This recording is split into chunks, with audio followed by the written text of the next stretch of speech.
आज नवरात्रि का पहला दिन। माँ शैलपुत्री की पूजा विधि, भोग क्या लगाना है, मंत्र कौन से पढ़ने हैं और कथा कौन सी सुननी है, पूरी विधि बताऊंगी, पूरी कथा बताऊंगी। आप इस वीडियो को यदि ऑन करके रखेंगे तो आपकी पूजा पूरी तरह से संपन्न होगी और माता रानी आपकी पूजा को स्वीकार करेंगी। तो वीडियो को जितना हो सके शेयर कीजिएगा। पहली बार वीडियो में आए हैं तो चैनल को सब्सक्राइब जरूर कर लीजिएगा। प्रथम दिन की जाती है घट की स्थापना। सबसे पहले चावल का अष्टदल कमल बनाइए। उसके ऊपर आपको एक जल भरकर कलश रखना है। उसके अंदर कपूर, सुपारी, एक सिक्का और हल्दी की गांठ डाल देनी है और उसके ऊपर चावल रखकर एक नारियल रखना है, पानी वाला नारियल। उस पर लाल चुनरी बांध लीजिए और कलावा बांध लीजिए। उसके बाद एक कटोरी में आपको गणेश भगवान की स्थापना करनी है, सुपारी पर कलावा लपेटकर। उसके बाद आपको एक अष्टदल कमल पर अपने अखंड दीपक को प्रज्वलित करना है।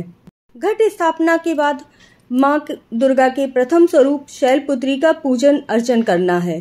शैल का अर्थ है हिमालय और पर्वतराज हिमालय के यहाँ जन्म लेने का कारण इन्हें शैलपुत्री कहा गया है। पार्वती के रूप में इन्हें भगवान शंकर की पत्नी के रूप में जाना जाता है। इनका वाहन है बैल और दाएं हाथ में त्रिशूल तथा बाएं हाथ में ये कमल धारण किए हुए हैं, अतः इन्हें वृषभारूढ़ा भी कहा जाता है। माँ शैलपुत्री के इस स्वरूप का इस तरह से पूजन करते हुए, उन्हें चुनरी अर्पित करते हुए उनकी पूजा करनी है। माँ शैलपुत्री को घी से बनी हुई चीजें अर्पित की जाती हैं। माँ शैलपुत्री सफेद दिखने वाले खाद्य पदार्थ जैसे खीर, चावल, सफेद मिष्ठान सबसे ज्यादा प्रिय हैं, अतः माता रानी को सफेद चीजें ही अर्पित करनी चाहिए। माता रानी को सफेद रंग भी बहुत ज्यादा प्रिय है। इस दिन आप लोगों को स्वयं भी सफेद वस्त्र ही धारण करने चाहिए। माता शैलपुत्री को प्रसन्न करने के लिए आप इन मंत्रों का जाप कर सकते हैं। ओम देवी शैलपुत्रे नमः, इस मंत्र का आप 108 बार भी जाप कर सकते हैं। या देवी सर्वभूतेषु शैलपुत्री रूपेण संस्थिता, नमस्तस्यै नमस्तस्यै नमस्तस्यै नमो नमः, इस मंत्र का भी आप 108 बार जाप कर सकते हैं। वंदे वांछित लाभाय चंद्रार्धकृत शेखराम, वृषभारूढ़ाम शूलधराम शैलपुत्री यशस्विनीम, इस मंत्र का जाप करने से आपकी जो भी मनोकामना होती है वह पूर्ण हो जाती है।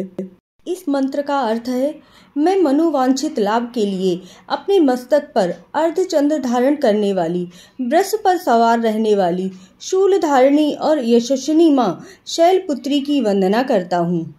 इसी प्रकार आप शैलपुत्री देवी स्तोत्र का भी पाठ कर सकते हैं। बहुत ही छोटा सा पाठ है और बहुत ही आपको लाभ प्रदान करने वाला है। चैनल को सब्सक्राइब कर लीजिए और कमेंट में माता रानी का जयकारा अवश्य लगा दीजिएगा।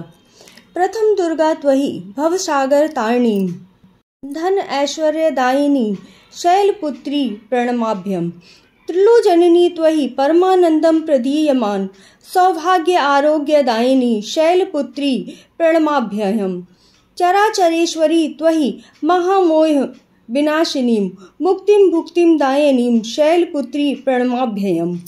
माँ शैलपुत्री को गाय का घी अर्पित करने से भक्तों को आरोग्य और दीर्घायु प्रदान होती है। उनका मन और शरीर दोनों ही निरोगी हो जाते हैं। माँ शैलपुत्री के आशीर्वाद से विचारों में गंभीरता आती है और हर तरह की बीमारी दूर हो जाती है। सार्थक आत्मविश्वास से भरपूर होता है। माँ शैलपुत्री की कथा सुनने से पहले उनके चरणों में एक बार प्रणाम जरूर कर लीजिए। मान्यता के अनुसार एक बार प्रजापति दक्ष की, जो कि माँ सती के पिता थे, उन्होंने यज्ञ किया और उसमें सब देवतागण आमंत्रित किए गए। सिर्फ भगवान शिव और सती को छोड़कर उन्होंने सारे देवताओं को इस यज्ञ में आमंत्रण दिया, परंतु माँ सती बिना बुलाए ही यज्ञ में जाने के लिए तैयार हो गईं। उन्हें भगवान शिव ने समझाया कि बिना बुलाए कहीं भी जाना उचित नहीं होता है, परंतु फिर भी माँ सती नहीं मानी और उनकी जिद के आगे भगवान शिव को भी झुकना पड़ा। वहाँ माँ सती के साथ बहुत ही बुरा व्यवहार हुआ। माँ सती की माँ को छोड़ बाकी सभी ने उनके साथ गलत तरह से बात की। भाई बहनें सभी सती और उनके पति भगवान शिव का मजाक उड़ाने लगे। इस तरह का कठोर व्यवहार और अपने पति का अपमान देखकर माँ सती को बर्दाश्त नहीं हुआ और उन्होंने खुद को यज्ञ में भस्म कर दिया। जब यह बात भगवान शिव को पता चली तो उन्होंने उन्होंने अपने गणों को राजा दक्ष के यहाँ भेजकर यज्ञ विध्वंस करवा दिया, जिसके बाद अगले जन्म में माँ शैलपुत्री के रूप में हिमालय के यहाँ माता का जन्म हुआ। इस प्रकार कथा सुनने के उपरांत और मंत्रों का जाप करने के उपरांत आपको माता रानी की आरती अवश्य उतारनी है और अगर हो सके तो एक छोटा सा हवन भी अवश्य कर लीजिएगा। इससे आपके घर का वातावरण भी शुद्ध हो जाता है। आई होप आपको वीडियो बहुत ही पसंद आई होगी। चैनल को सब्सक्राइब कर लीजिएगा और कमेंट में माता रानी का जयकारा अवश्य लगाइएगा। जय माता दी।